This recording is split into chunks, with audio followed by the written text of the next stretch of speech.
welcome to the Breakfast with Mint show. It is still really early in the morning today, so why don't we start with an English breakfast to start off the day?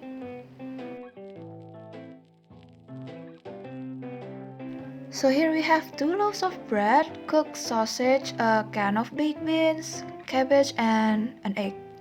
Oh, wait, yikes! I forgot to boil the egg. Hmm. Oh, I know. Why don't you come with me to boil the egg? Maybe I can show you some things, and it may be interesting. Did you know that the egg white contains 90% of water and the rest are protein and traces of minerals, fat, glucose, and vitamins? The yolk is actually 50% solid, a combination of lipids, proteins, and carbohydrates.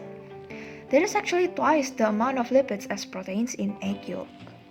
Proteins are primarily amphiphilic, meaning that they have a site that is soluble in water and an area that is not soluble in water. The area that is soluble in water are usually called hydrophilic, and the area that is not soluble in water is generally called hydrophobic. In general, proteins are in water-based environments, so in nature, the protein will encapsulate the hydrophobic part of the protein and expose the hydrophilic region. When it comes to contact with heat, the protein molecules in the egg moves around.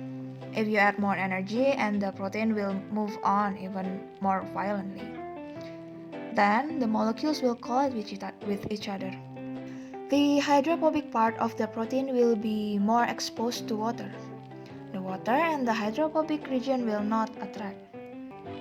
Instead, the hydrophilic part will find another hydrophobic part and join forces. This effect is called coagulation.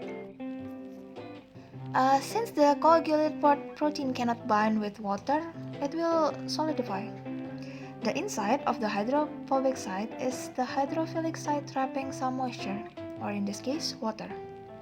In general, protein coagulation of the egg happens below the boiling point of water. The time required for boiling depends on the preferred consistency of the egg. According to several web sources, soft-boiled eggs took 6 minutes, although this depends on the temperature of the water and the size of the egg. In contrast, a hard-boiled egg took the longest since you want the water molecules trapped inside the egg to evaporate completely.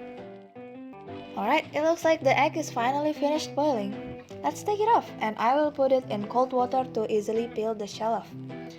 And finally, the English breakfast is ready. It looks good, isn't it? And now that my food is ready, I think it's time for me to sign off. Thank you so much for watching, and I'll see you in the next episode. Bye bye!